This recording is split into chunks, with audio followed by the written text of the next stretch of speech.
पाकिस्तान में breast cancer की जो शरह है वो पूरे एशिया में सबसे ज़्यादा है। और जो एक और अलार्मिंग चीज़ है वो ये है कि देखिए पूरी दुनिया में जो ब्रेस्ट कैंसर की जो एवरेज एज है वो 55 साल। अनफॉर्चुनेटली पाकिस्तान में जो ब्रेस्ट कैंसर होने की जो एवरेज एज है वो 35 साल है, यानी तकरीबन 20 साल यंगर एज ग्रुप में ब्रेस्ट कैंसर जो है वो पाकिस्तान में हो रहा है।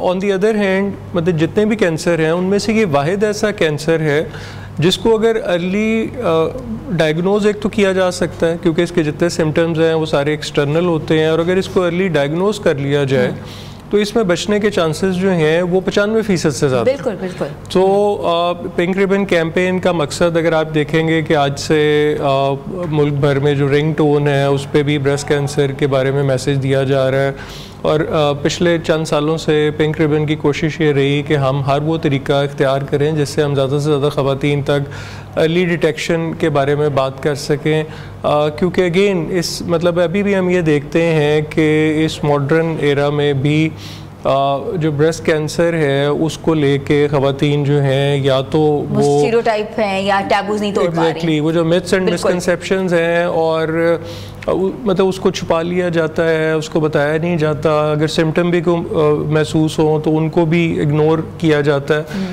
तो इस अक्टूबर में हम एक पॉजिटिव मैसेज देना चाहते हैं कि अगर आपको किसी तरह का भी कोई सिम्टम हो जिसमें कि आपको कोई किसी तरह की छाती पे या बगल के किसी हिस्से में गिल्टी महसूस हो आपको, तो आपको उसको इग्नोर नहीं करना, आपको उसको डॉक्टर को जाके दिखाना है, उसका आपको अल्ट्रासाउंड कराएं, उसका मेमोग्राम कराएं।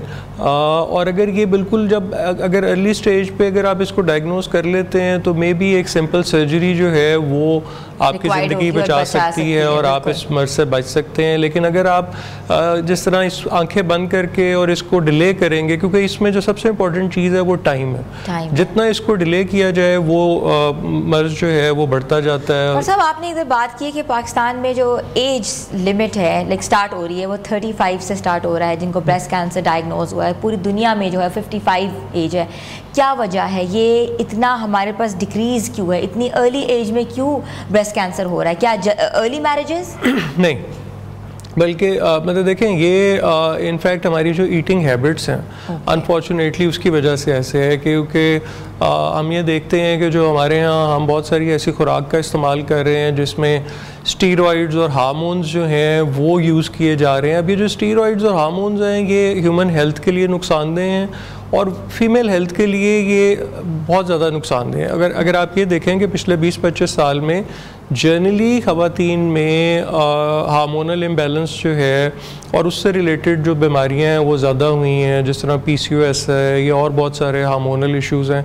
अभी जो हार्मोनल इम्बैलेंस जो है वो एस्ट्रोजन लेवल जो है फ़ीमेल में उसको इफ़ेक्ट करता है और जो एस्ट्रोजन है वो डायरेक्टली लिंक्ड है ब्रेस्ट कैंसर से।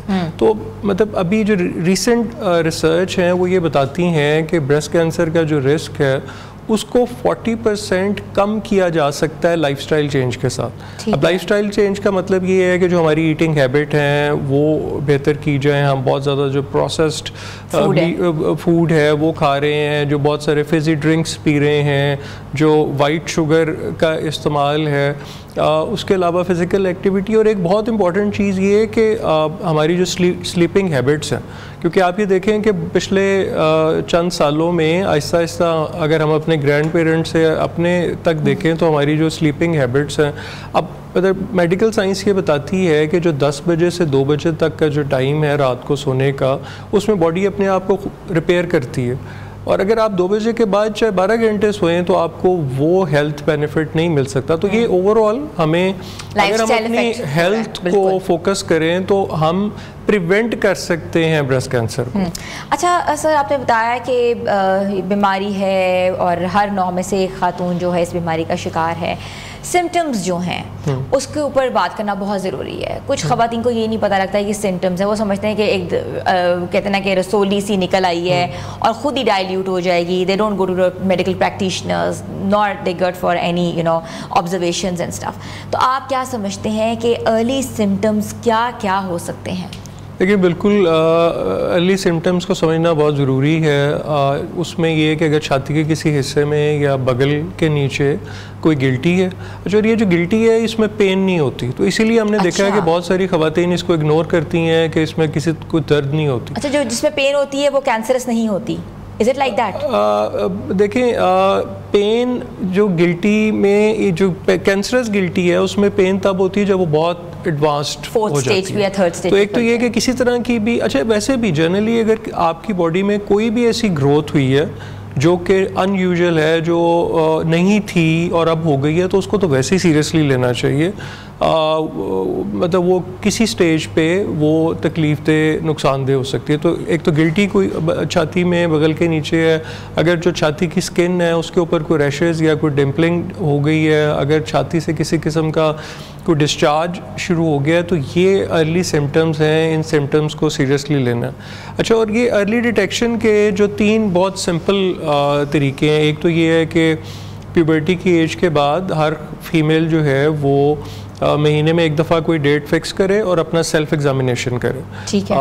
वो सेल्फ एग्जामिनेशन के यूट्यूब पे, पिंक रिबन की वेबसाइट पे तरीका जो है वो बताया हुआ, इट्स वेरी सिंपल। उससे ये होगा कि कोई भी चेंज होगी तो वो जल्दी पता लग जाएगी। दूसरा ये है कि जो 30 साल से ऊपर की ख़वातीन हैं वो 2 साल में एक दफ़ा अपना क्लिनिकल एग्जामिनेशन कराएं, यानी कि डॉक्टर से अपना मुआयना कराएं, या ब्रेस्ट अल्ट्रासाउंड भी करा सकती हैं जी, मतलब अगर कुछ ऐसी ज़रूरत हो तो। और तीसरी चीज़ ये है कि 40 साल से जो ऊपर की ख़वातीन हैं वो 2 साल में एक दफ़ा मैमोग्राम कराएं। अब ये अगर 3 चीज़ें अगर एक रेगुलर रूटीन में ख़वातीन करें तो मतलब जो किसी तरह का भी जो सिम्टम है उसको अर्ली डायग्नोज किया जा सकता है। और अगर वो अर्ली डायग्नोज हो, देखिए अभी भी जैसे आपने बताया कि ज़्यादातर केसेस 70% केसेस अभी भी 3rd स्टेज या उसके बाद पे रिपोर्ट होते हैं। अब उसका मतलब ये है कि 3rd स्टेज का मतलब ये है कि कैंसर जिस्म के एक हिस्से से ज़्यादा हिस्सों में फैल चुका होता है। अब ये एक बड़ी तकलीफदेह सिचुएशन है। इसमें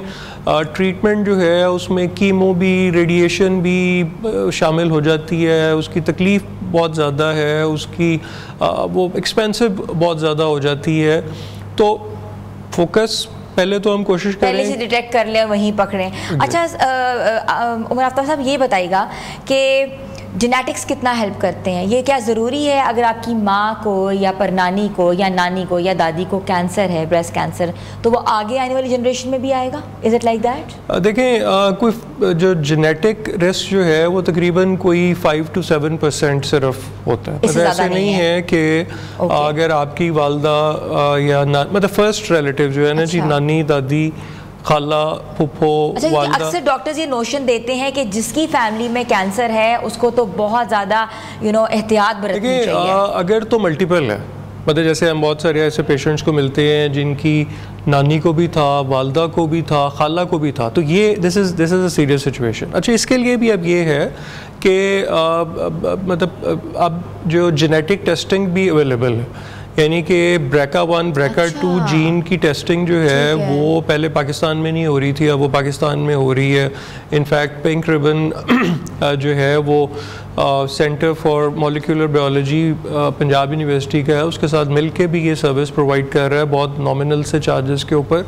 तो वो भी अवेलेबल है। तो अगर यानी कि आपका एक से ज़्यादा फैमिली रिलेटिव में ये ब्रेस्ट कैंसर या कोई कैंसर भी रहा हो तो आप उसके लिए BRCA जीन की टेस्टिंग भी करवा सकते हैं। तो देखिए, अगर हम देखें तो ओवर द ईयर्स जो स्कैनिंग है वो पहले से बहुत बेहतर हो गई है, जो डायग्नोसिस है वो पहले से बहुत बेहतर हो गया है, कीमोथेरेपीज़ जो हैं वो बहुत एडवांस हो गई हैं। सो मतलब ये नहीं है कि जो कैंसर जो है ये ब्रेस्ट कैंसर कोई डेथ सेंटेंस है, लेकिन इसमें जो सबसे इम्पॉर्टेंट चीज़ है वो टाइम है।